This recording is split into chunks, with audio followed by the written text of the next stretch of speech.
All right, bear with me. I have lost my voice this week, but we Mm. got Bryan here, a licensed psychotherapist And our friend.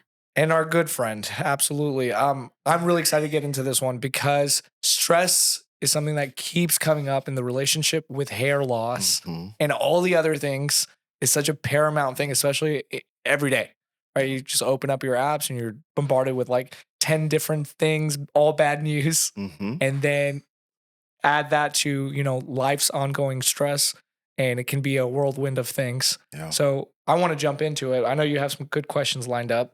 Yeah. So we just wanted to talk to you a little bit about managing stress and reducing stress. It can be a lot of things. So I guess like Yeah. first off, have you seen or experienced, you don't have to answer, but hair loss in relation to stress ever or know Oh, anyone? yeah, grad school. Okay. It's actually really funny in preparing for this, I was actually going back and looking for photos at the time that I realized that, like, holy crap, this is really stressing me out and my hair. I've always had good hair, Mm-hmm. not have any hair issues, rather, I would say that. And I mean, I had this photo where I was like holding a clump of hair after a shower. I'm like, oh, wow, this is actually impacting me, Mm-hmm. where I had to really realize like the intensity of the work, seeing clients, school, the pandemic, like, oh, this stress is showing up in ways that I have never experienced it before. So yeah, I've definitely experienced hair loss due to stress. Yeah, no, Mhm. absolutely. Stress can affect the body in a lot of different ways. And we won't get into that. I have a dog here who's Bentley, you want to come? Okay. Sorry, otherwise he was going to be squealing the whole time. Um, so we won't get into like headaches and muscular tension and everything like that. We'll focus on hair loss, but obviously being able to reduce or manage stress would have Mhm. benefits to not just hair, but other aspects of health and the body as well. Um, but with emotional kind of stress or physical stress on the body, it usually will cause like a shedding type of hair loss, which is Mhm. called telogen effluvium. It sounds like that's what you were experiencing. Mhm. Um, and so that will be pretty drastic, sudden shedding. A lot of times it's like 3 to 6 months after the stressor, and then once that Oh. stressor resolves, it can take several months for it to get better as well.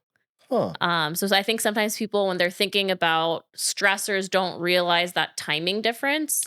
I did not know that. Yeah. I'm gonna have to go back and look at that timestamp and kind of figure out what was going on there. Just Yeah. for tracking purposes, that's really helpful to know. Yeah, it's good to understand like the stressor can be categorized too, right? Right. It can be a physical stressor, Mhm. an illness, a surgery. Mhm. It could be a psychological, mental stressor, Mhm. right? Just had a baby, going through divorce. Mhm. You know, I think that is very important to understand along with the timeline. And a Yeah. lot of folks try to kind of determine the timeline of loss. And that was really important by Dr. Cash. Like, you want to know that male, female pattern hair loss, androgenetic alopecia is a slow burning type of hair loss. It Okay. happens over months and years, Mhm. even decades. But Mhm. this is a little bit more instant. Mhm. So that's, But yeah. I think like, so the classic thing would be like stress and then shedding, and then the stressor gets better, and then the Mhm. shedding slows down. But it also, I mean, stress can also drive a lot of different changes and potentially, drive like low levels of inflammation in the body. Mm.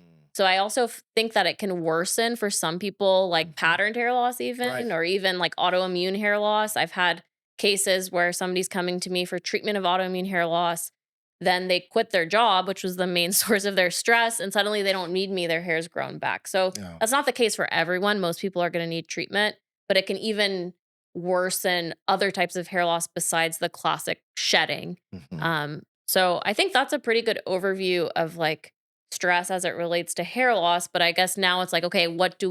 We know stress is not good for the hair.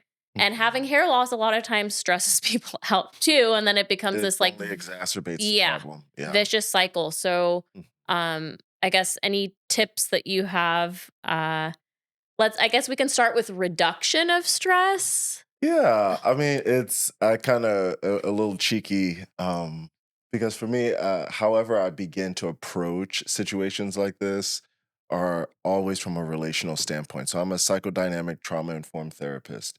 So for me, a part of what that means is I'm looking at what is your relationship to something and how is that relationship functioning. So being able to ask clients, like, what is your relationship to your hair? That might seem like a bit of an innocuous question or Mm-hmm. something that you may not even think is pertinent or relative in the therapeutic space. And I have found that it has been those types of questions that have often led to some of the most helpful um, therapy sessions that have really helped people to transform their life. Because if you've never been asked, like, how do you relate to your hair? Who taught you that? Mm-hmm. Like, did you grow up in a hair culture where your family really tended to your hair? So like getting your scalp greased by someone in your family or someone you care for, and Mm-hmm. that, you're getting a scalp massage, you're getting the moisture, you're getting the vitamins, but you're also getting that physical touch. And Mm-hmm. so for me, how I would even begin to answer that before, like, here's 6 steps to reduce stress Sure. is to really be curious, like, what is your relationship to your hair? What does it mean to you? you know for me, when I started losing all that hair in grad school, it really freaked me out because, again, like, you see stuff like this on TV, you hear about it, but that just was never my reality. And I had to really start asking myself, like, what's going on here? Like, what do I need to do? Mm-hmm. And a part of what I realized too is that I was still missing having locks.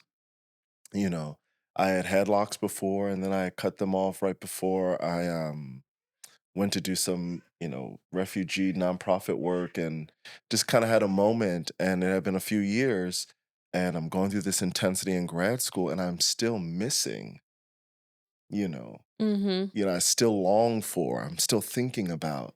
And it's like, why am I depriving myself of this?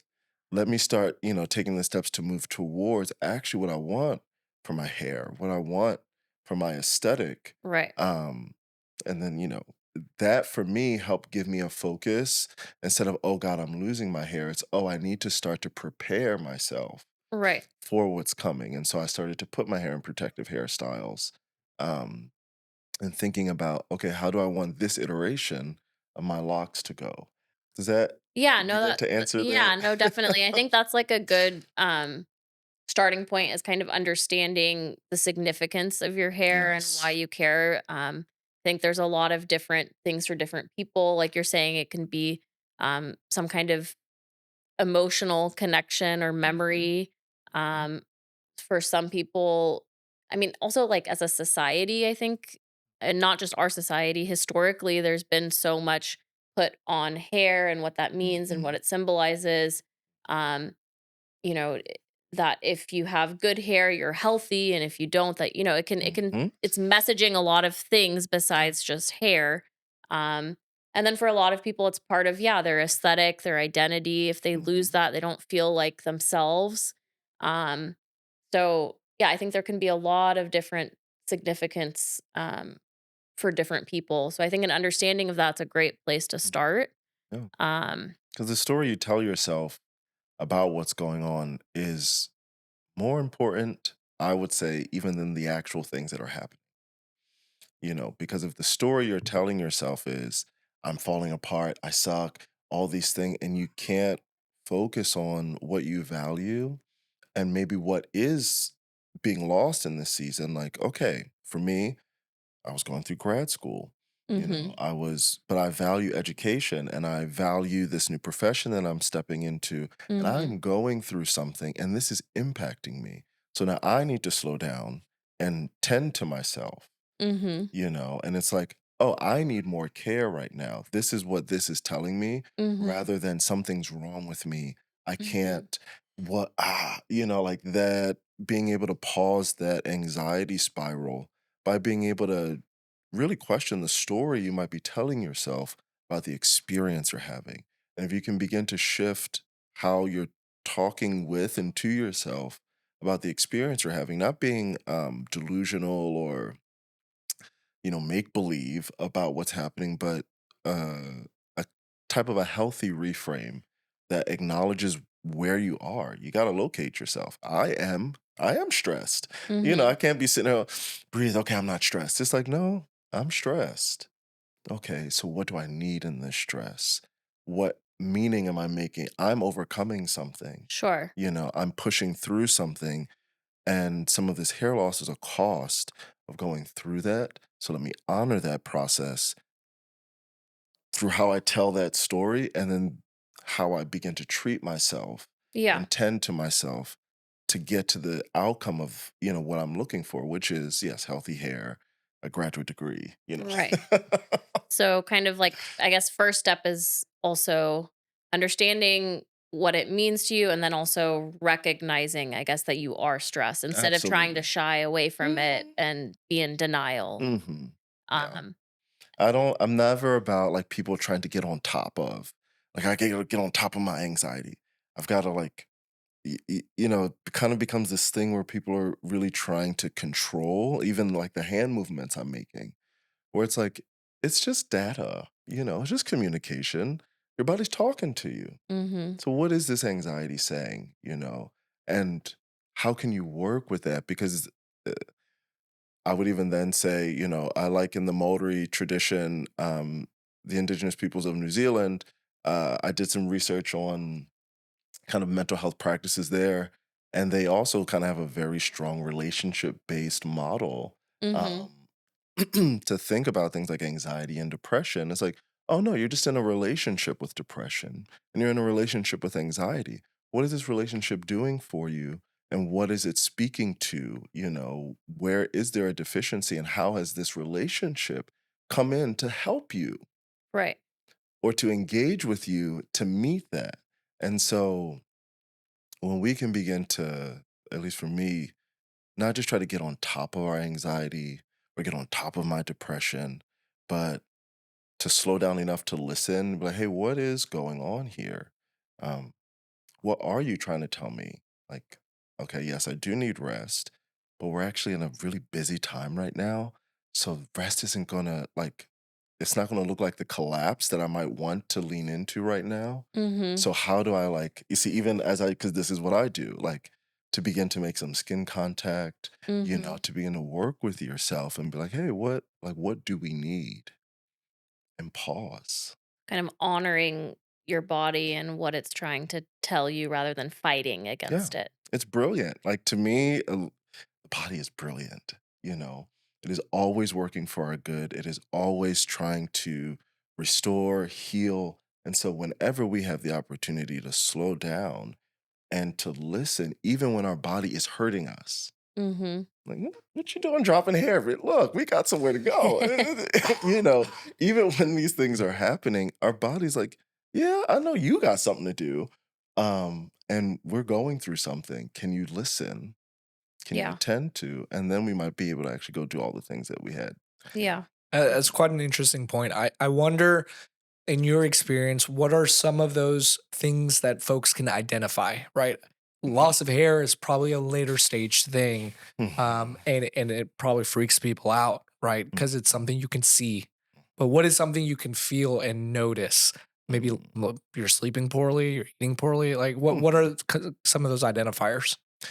Yeah, sleep is a huge one. If you're not getting enough sleep, if sleep is difficult to stay asleep or to fall asleep, that's going to immediately start to have impacts on cognition, memory, focus, things like that. I would also say, skin. Mhm. I feel like the skin will tell you kind of quickly what's going on, more puffiness, more sagging. Um, and then also for me, it's tension Mhm. in the body. Um, how do you feel in your body? Are you aware of, are you holding tension? Like for me, when I'm nervous, I tend to like clench my butt cheeks because nobody can see, and so I like hold this tension that no one else can see. But then, like, can I be aware? My ability to tap into, like, wow, I've been actually walking around here with a good bit of tension. I've got a Mhm. knot in my back. I'm not breathing deeply. My breaths are pretty shallow, and or I'm holding my breath a lot. And Mhm. so I'm, going through something and then realizing like, oh wow, I actually haven't been breathing deeply, craving more sugars, Mhm. if you tend to eat, moderately healthy and you're noticing your eating habits just kind of going down um, a path where you don't exercise a kind of conscious, I would even say conscious enjoyment. It's like I just need calories. I just need thing to face. Whenever things start to get like you can't delight in preparing a meal or, have the patience to get something that you actually want, but everything has to be immediate. It has to satiate, just to get you through. For me, those are all like really big signs that, okay, some relationships might be a little out of whack. Yeah. And how might we, be able to restore them? Yeah. I think Mhm. it's interesting, like thinking about physical health and stress or mental health, because we think Mhm. like, okay, your mental health affects your physical health, but then your physical health affects your mental health, like your physiology. So it can just go, so it can become kind of cyclical, I guess. Like Mhm. if you're stressed, then your cortisol is going to increase. If your cortisol increase, you're going to crave more unhealthy food. Not eating healthy is going to make you feel more stressed, and it just can become, I feel like as humans, we're either, none of us are just static. Mm. We're either like circling, or I would say even spiraling upwards or downwards Mhm. at all times. And it's like, which way are you going to build the momentum?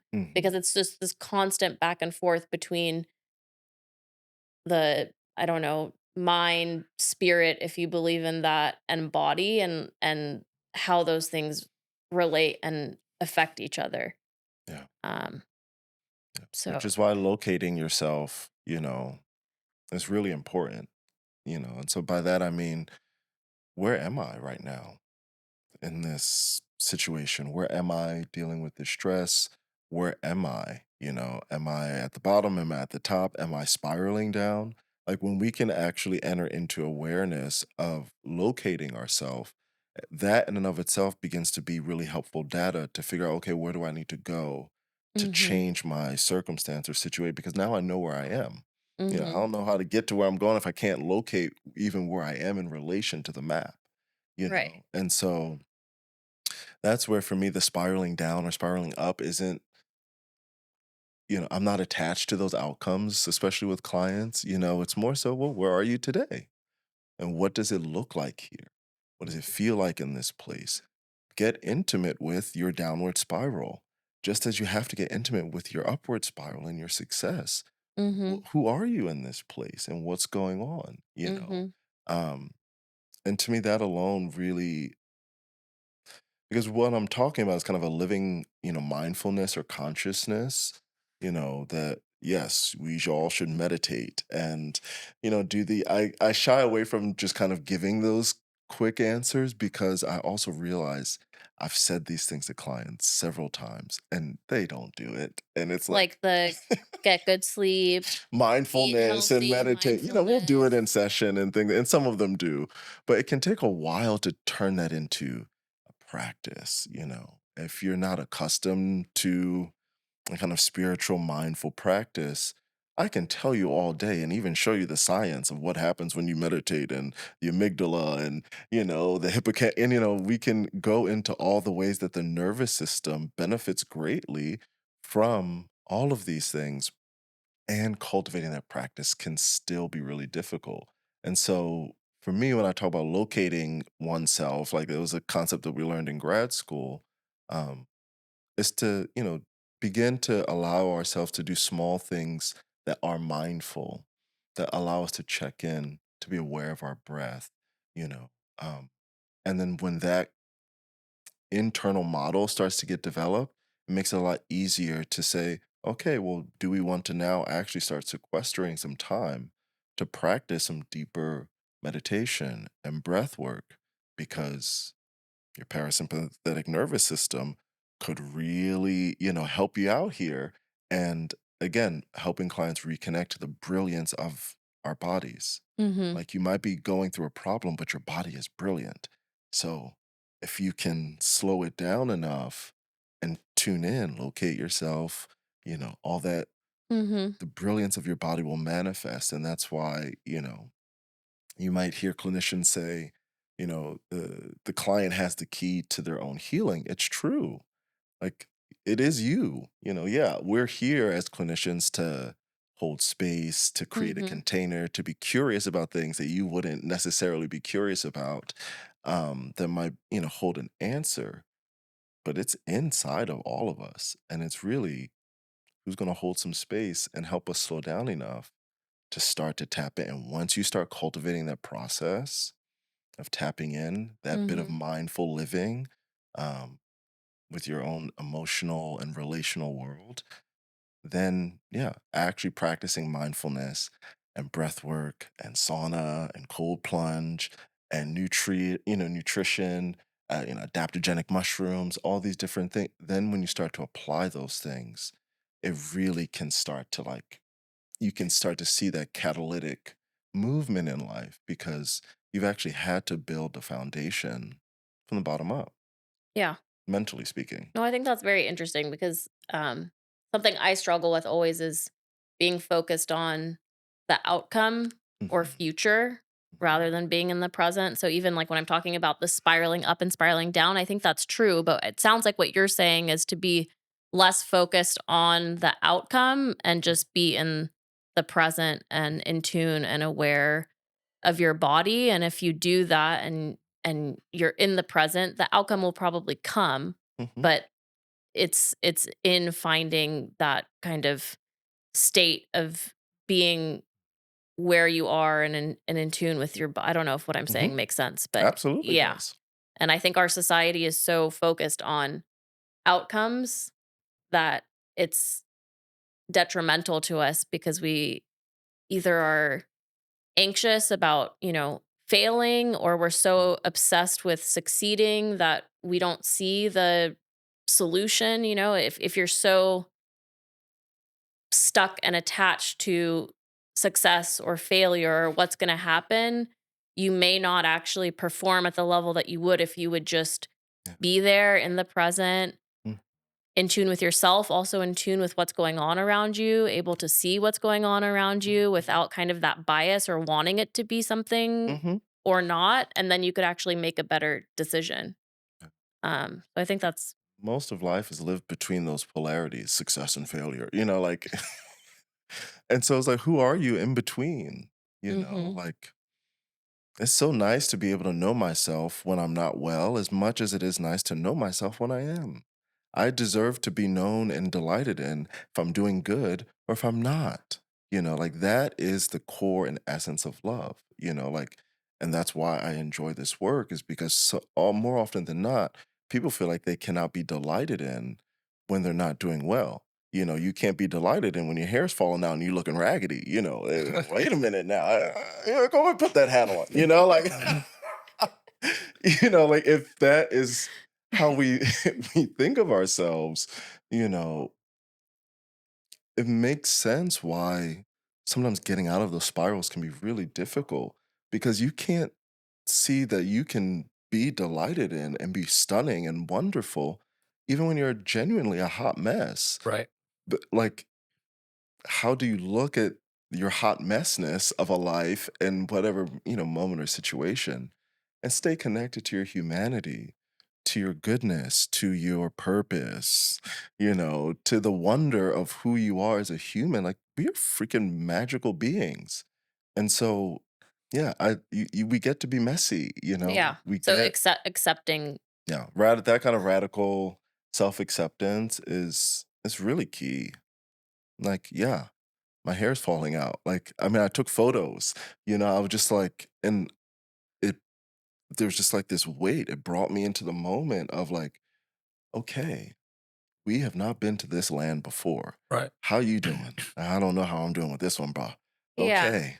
So what do we need? Like, okay, let's go back to the castor oil. Let's get some shea butter. We actually have not been intentionally greasing it. I've been like moisturizing my hair, but I had not been slowly like parting, applying the castor oil, applying the shea butter. And so I was like, you know what? I need to get back to some of these practices, like and not just quickly moisturizing my hair because of the stress of grad school, all of that. And it's Mhm. like, all right, we got to put in some different work.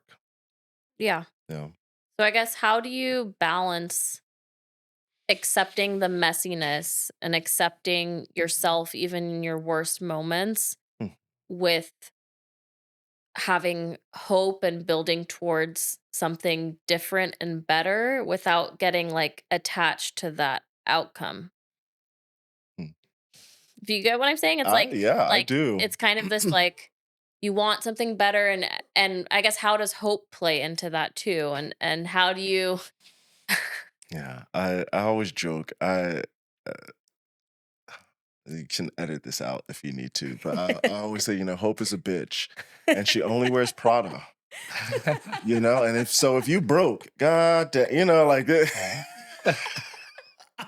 But I think that is, I say that to say, if you think about hope kind of being a little bit of a bitch who only wears Prada, Uh-huh. it's giving hope a bit of a personality that we don't often attribute to hope. And so it gives hope a little bit of spiciness, a bit of teeth. It gives hope some standard, some Mhm. class, some poise, and so how do you engage, like, maintain hope when dealing with acceptance and the messiness? For me, like, nature becomes that grounding place where it's like things get to live, things get to die. This thing that is dead, something living is growing out of it, is growing off of it. There's mushrooms, there's all these things that sometimes it can be a little frustrating when it's like, wow, it really is these simple things, and you want to be more profound.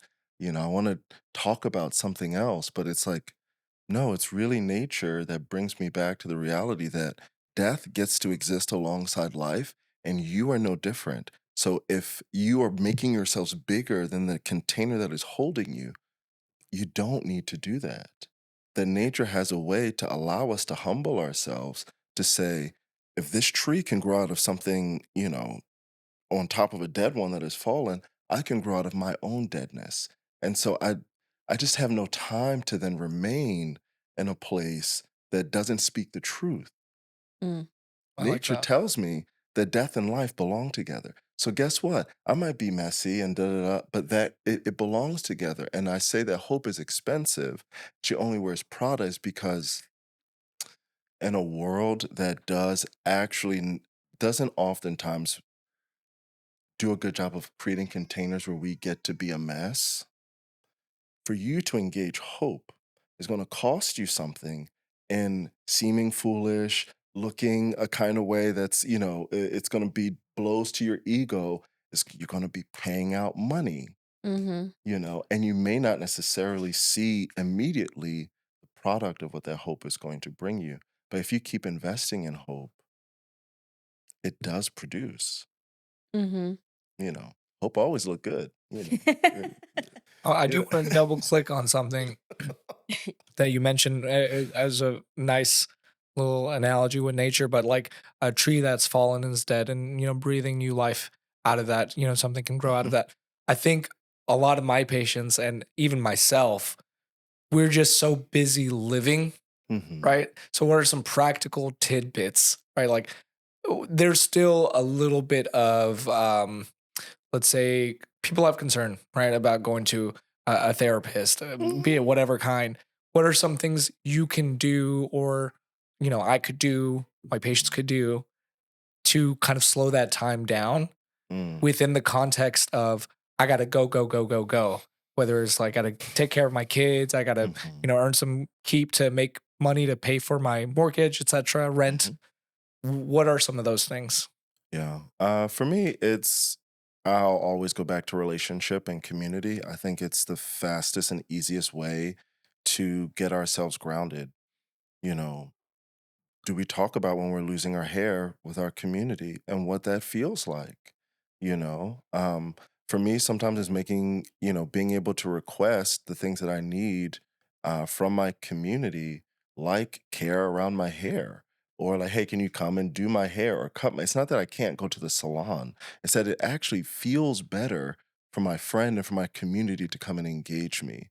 Like I think I talk with my clients a lot about more often than not, friends and people aren't talking about the things that could really be generative. Like, Mhm. are y'all talking about sex lives with your friends? Are you talking about money? Are you talking about loss? Are you talking about grief? Like, yo, this grief is still stuck and I can't get unstuck around this grief, yo. Yeah. Like, I'm busting my ass, I'm doing this thing, and this shit is just it's lodged in there, Right. And like, yes, go to therapy if you can.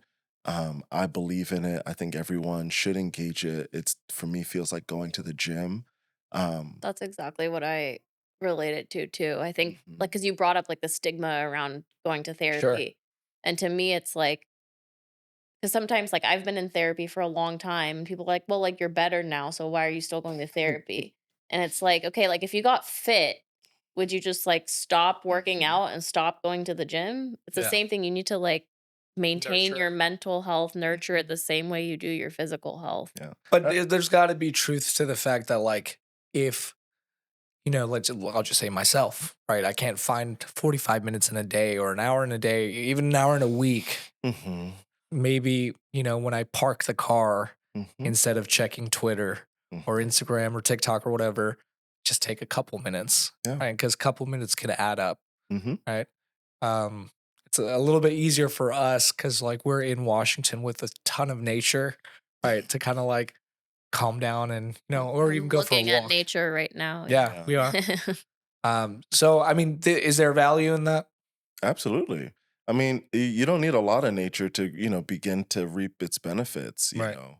Like taking your shoes off and standing on dirt actually physiologically helps to ground you. Mhm. If you're feeling anxious and overwhelmed, gardening, okay, you just have a patio, you don't have a lot of space. Well, that doesn't have to be a barrier, but physically putting your hands in soil is so tremendously helpful. Like, a lot of the things that not even maintain, but help to cultivate and expand our capacity to have a strong, resilient mind and emotional world is simple and right in front of us. And so, yeah, garden, call your friends, hit the gym, maybe see a therapist. If that's not your thing, maybe a spiritual direction, maybe it's joining a meditation group. Um, Breath work, like I said, is just so powerful for the, parasympathetic nervous system to help regulate your emotional world and de-stress, and so breath we always have access to, Oh, like, and so for me, again, like, if we can do some of the simple things, we can get to some of the more complex, you know, deeper things that, might, enhance that growth or enhance that healing. But I really do like to let people know that it is simple. Um, and no matter where you are in that upward or downward spiral, if we can reconnect to a sense of delight and who we are, Mhm. um, no matter how messy or unattractive we may be in any given moment, that is power. That is pure human energetic power that no one can take from you. And the more that we're able to tap back into our power, then the disciplines of doing the things that we need to do, because we all know the things we need to do that we ain't doing. Tale as old as time. And the thing that tends to get us there are the ways that we're able to slow down and reconnect with our power and our own sense of goodness. That it's like, okay, I'm better than this. I can pick this up. Like, okay, I'm tired of this place. We can go from here now. Like, you've held my grief. I thank you. Leave some money on the table and keep it moving. very profound. I like it. So it seems like we have the tools within us. Just got to Mhm. stop and slow down a little bit. Yeah. Yeah, and I think that like you mentioned, I think you said the word delight, and I think that's so true. I think like especially when people are busy or stressed, you stop appreciating and enjoy not I Mhm. wouldn't say appreciating, enjoying. Mm. And I think that even like you can do the same thing that takes the same amount of time, but are you present in that moment and enjoying Mhm. it? Like when you're drinking your cup of coffee, are you savoring that cup of coffee? When, you're taking a walk? Are you actually present and enjoying and taking in outside, or are you on your phone? Mm-hmm. Yeah. So just that kind of I'm guilty. presence. I'm guilty of that. I tried not to look at you when I said look at you. I wasn't trying to call you out there, but Yeah, it's practicing presence. yeah. You know, it really is as simple as that. It's the beginning of all change. Yeah. You got to be present to it, and because it is ready and available. Yeah. I mean, this was a great topic. I think a lot of our listeners and folks that are dealing with hair loss, secondary to stressful factors in their lives, can definitely take some points home from this and start working on it themselves. This was awesome. Yeah, no, and even people with hair loss not driven by stress or just people in general, I Yeah. think in the modern world, it's something that everyone is struggling with and probably affecting their, if not their hair, their body in some way. So yeah, I think this was really, really great and helpful. Sweet.